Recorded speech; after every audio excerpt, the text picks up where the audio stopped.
زبور کا یہ حصہ حقیقی طور پر بے دین لوگوں کے بارے میں ہے۔ یہودیوں کے لیے 3000 سال پہلے میراث ایک اہم لفظ تھا۔ یہودی ایک نئی جنت اور ایک نئی زمین پر یقین رکھتے ہیں۔ ہم مسیحی بھی اسی پر یقین رکھتے ہیں۔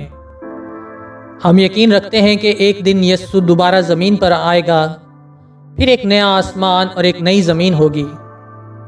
اسی وقت جب ہم اپنی میراث حاصل کریں گے، بے دین لوگوں کو وراثت نہیں ملے گی، لیکن یہاں نئے آسمان اور زمین کے آنے سے پہلے مسیحیوں کے لیے وعدے کیے گئے ہیں۔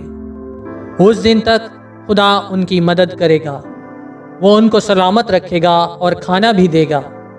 بہت سارے مسیحی جانتے ہیں کہ یہ سچ ہے، یہاں تک کہ خراب وقتوں میں بھی۔ آیت نمبر 13 میں اس کا دن وہ وقت ہے جب خدا بے دین لوگوں کو بتائے گا کہ انہوں نے بہت سے غلط کام کیے ہیں۔ خداوند اس پر ہنسے گا، یہاں پر اس کا مطلب شریر ہے۔ آیت نمبر 18 میں ایام کا مطلب راست باز شخص، مرد یا عورت کی زندگی ہے۔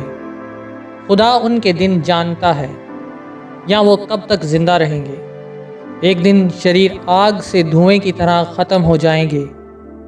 شریر اسی طرح ہوگا۔ آئیے پڑھتے ہیں زبور کا اگلا حصہ، جو کہ آیت نمبر 12 سے شروع ہوتا ہے اور جس کا عنوان ہے شریر ہلاک ہوں گے۔ شریر راست باز کے خلاف بندشیں باندھتا ہے اور اس پر دانت پیستا ہے۔ خداوند اس پر ہنسے گا، کیونکہ وہ دیکھتا ہے کہ اس کا دن آتا ہے۔ شریروں نے تلوار نکالی اور کمان کھینچی ہے، تاکہ غریب اور محتاج کو گرا دیں اور راست رو کو قتل کریں۔ ان کی تلوار انہی کے دل کو چھیدے گی اور ان کی کمانیں توڑی جائیں گی۔ صادق کا تھوڑا سا مال بہت سے شریروں کی دولت سے بہتر ہے، کیونکہ شریروں کے بازو توڑے جائیں گے، لیکن خداوند صادقوں کو سنبھالتا ہے۔ کامل لوگوں کے ایام کو خداوند جانتا ہے، ان کی میراث ہمیشہ کے لیے ہوگی۔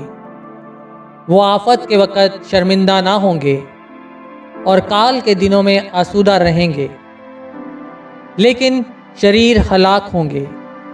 خداوند کے دشمن چراگاہوں کی سرسبزی کی مانند ہوں گے، وہ فنا ہو جائیں گے، وہ دھوئیں کی طرح جاتے رہیں گے۔ آمین۔